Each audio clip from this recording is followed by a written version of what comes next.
अनेक प्रवचनों की श्रृंखला में अपन उन पगडंडियों से निकल रहे हैं जिन पगडंडियों में मंजिल नहीं होती। वे पगडंडियां रास्ते तक मिलाती हैं। दो प्रकार की जिंदगी होती है। एक वह जिंदगी जहां से जिंदगी शुरू होती है और शुरुआत करने के लिए हमें शगुन करना पड़ता है, शुभ करना पड़ता है। और एक जिंदगी वह होती है जहां से जिंदगी शुरू होती है। जिंदगी को शुरू करने की तैयारी बहुत कठिन है। जिंदगी जीने की तैयारी उतनी कठिन नहीं है जितनी जिंदगी जीने की तैयारी अभी जिंदगी शुरू नहीं हुई है। जिंदगी तो जी जाता है व्यक्ति, जिंदगी की तो बहुत तैयारी करता है, लेकिन जिंदगी की शुरुआत करने की तैयारी नहीं कर पाता। जिंदगी कैसे जीना चाहिए वो तैयारी नहीं कर पाता।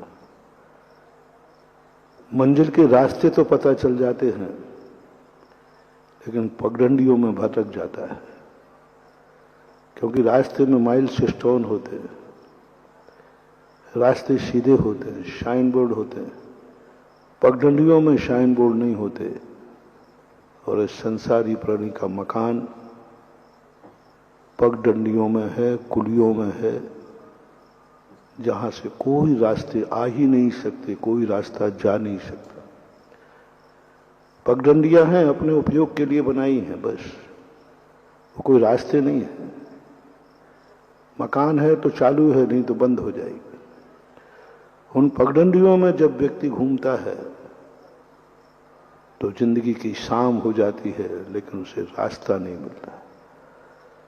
हम रास्ते के अहंकार में, रास्ते को खोजने में इतने ज्यादा व्यस्त हो जाते हैं, इतना ज्यादा समय निकाल देते हैं कि हम ये भूल ही जाते हैं कि हम जहां चल रहे हैं वो पगडंडी हमारी जिंदगी को कहीं ले जाने लायक नहीं है। अभी वो घूम करके पुनः वहीं खड़ा कर देगी। संसार का कोई रास्ता नहीं होता। यदि ये प्रत्यनीकानि भवन्ति भव पद्धति सदृष्टि ज्ञान वृत्तानि। जिन्होंने कहा कि सदृष्टि ज्ञान वृत्तानि धर्मम धर्मेश्वरा विदु यदि ये प्रत्यनीकानि भवन्ति। उन्होंने कोई संसार का रास्ता ही नहीं बताया, कोई रास्ता नहीं बताया। कारण बताए हैं, रास्ता नहीं बताया। और मोक्ष का रास्ता बताया, मोक्ष का मार्ग बताया, मोक्ष पर बोर्ड लगाए, मोक्ष जाने के लिए गुरु बनाए, मोक्ष जाने के लिए शास्त्र बनाए, मोक्ष जाने के लिए भगवान बनाए।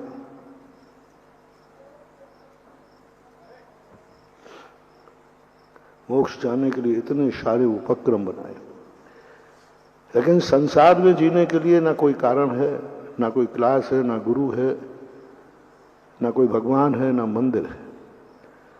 संसार में जीने के लिए मंदिरों की जरूरत नहीं है, भगवान की जरूरत नहीं, गुरु की जरूरत नहीं है। संसार वो चीज है जो तुम्हारे बिना चले तुम्हें घुमा देगा। संसार वो रूप है कि तुम बिना बेहोशी में चलोगे तो भी संसार में पड़े रहोगे। तो वो एक सर्कल है। अंधे भी हो तो कोलू के बैल के समान चलेगा। अंधे बनकर के भी चलाते हो तो कोलू के बैल के समान वो दिन भर चल लेता है, अंधा चल लेता है। लेकिन जब कहीं मंजिल पर जाना हो तो अंधा नहीं चल पाएगा।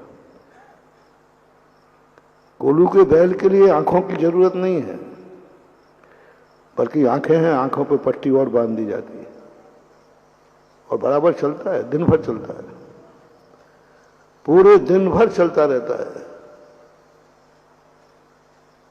कोई जरूरत नहीं है आंखों की, बल्कि यहां तक कि जो हाँकने वाला है वो भी शांत बैठ जाता है, लेकिन वो चलता रहता है। घूमता रहता है। वो एक सर्कल बन गया है।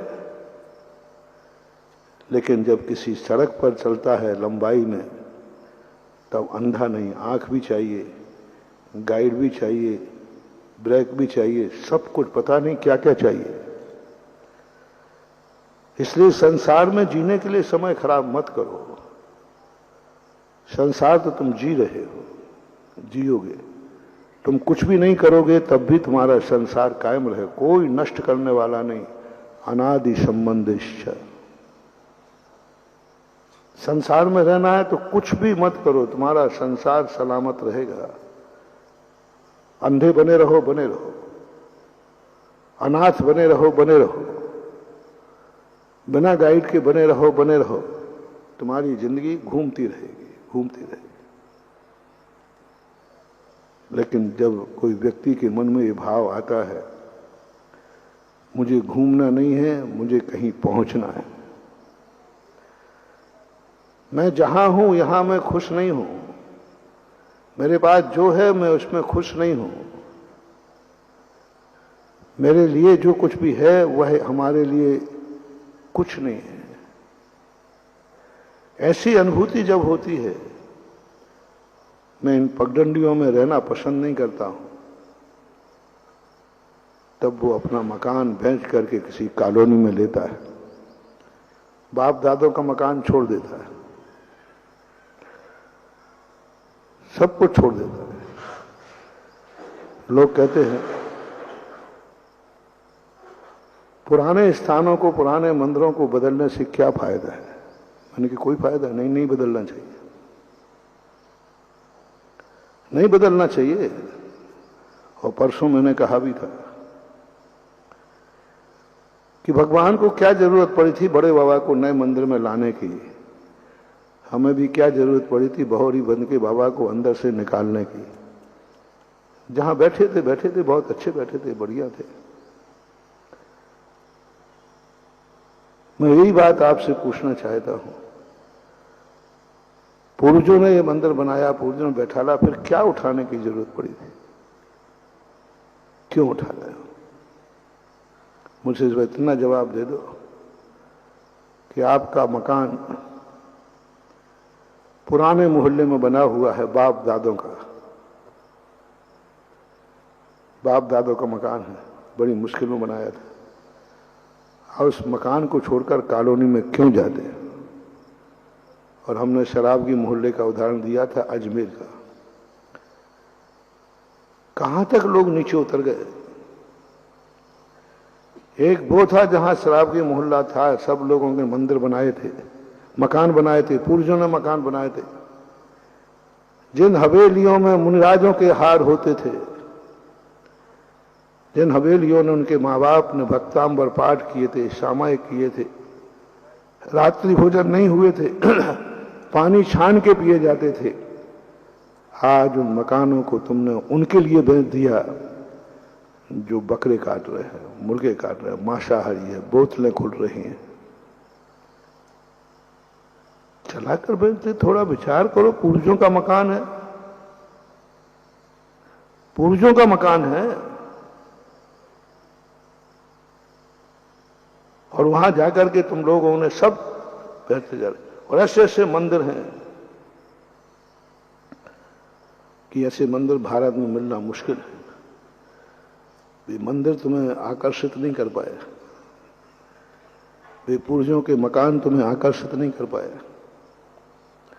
वे पूर्वजों का धर्म तुम्हें आकर्षित नहीं कर पाए, तुम उन्हें छोड़ करके कॉलोनी में चले गए। क्यों?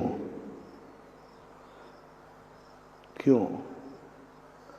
महाराज आप समझते तो नहीं, बस डांटना शुरू कर देते हो।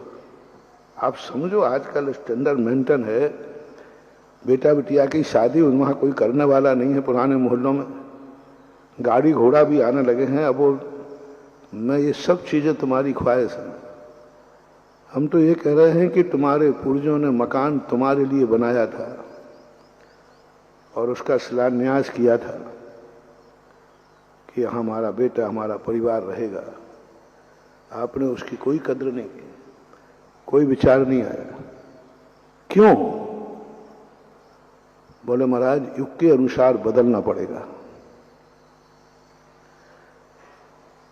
परिस्थितियों के अनुसार बदलना पड़ेगा, नहीं तो हम सुखी नहीं रह पाएंगे। तो कम से कम इतने तो मत गिरो कि मांसाहारी को मकान, बंगला, हवेली बेच करके चले जाओ। जय जिनेंद्र, अगर आपको मेरी वीडियो अच्छी लगती है तो प्लीज़ मेरे चैनल को सब्सक्राइब करिए, लाइक करिए, शेयर करिए। इसी तरह से अपना प्यार मुझे देते रहिए।